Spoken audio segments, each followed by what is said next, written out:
Orang bilang kalau mau mulai bisnis itu butuh modal 100 juta. Tapi jujur ya, pas saya bangun bisnis yang sekarang, menampung banyak UMKM dan mempekerjakan lebih kurang 100 karyawan, modal paling mahal itu bukan uang di rekening. Yang sebenarnya mahal itu adalah keberanian untuk memulai. Banyak orang nunggu punya 100 juta dulu baru berani sewa ruko, stok barang. Padahal kenyataannya pas uangnya ada, mereka tetap nggak gerak karena takut rugi. Jadi masalahnya bukan uang di dompet, tapi cara kita melihat peluang. Kesalahan fatal pemula adalah kalau mau bisnis, mikirnya saya mau jual apa ya? Saya mau bikin produk apa ya? Padahal bikin produk atau stok barang sendiri itu bagian paling mahal dan paling berisiko. Dulu, saya nggak mulai dengan produksi barang sendiri. Saya mulai dari masalah. Melihat banyaknya UMKM punya produk bagus, pedagang pasar punya produk berkualitas dengan harga yang bersahabat, tapi nggak punya tempat jualan yang layak. Konsumen butuh barang, tapi aksesnya terbatas. Kalau modal kamu minim, jangan mulai dari produk. Mulai dari mencari solusi. Ada 3 langkah yang saya pakai yang bisa kamu tiru hari ini. Langkah pertama adalah cari masalah yang jelas. Contohnya yang saya jalanin. UMKM sulit masuk retail besar karena syaratnya rumit. Pada saat COVID-19,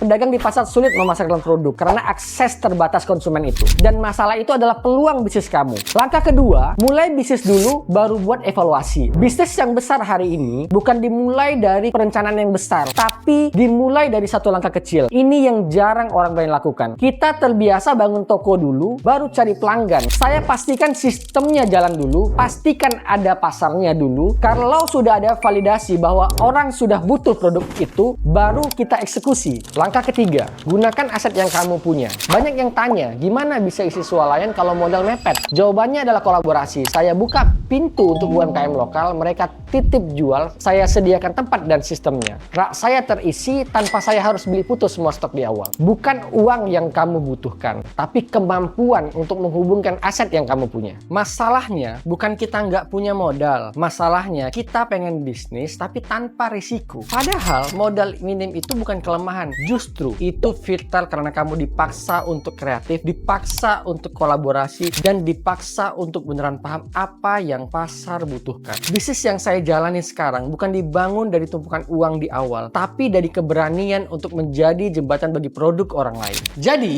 kalau kamu hari ini masih bilang saya belum punya modal, mungkin yang belum kamu punya bukan uang, tapi keberanian untuk memulai. Pertanyaannya sekarang, kamu mau terus nunggu modal atau mulai cari masalah untuk diselesaikan? Kalau kamu juga lagi merintis dari bawah, komen di sini ya. Kita saling support sama pejuang UMKM.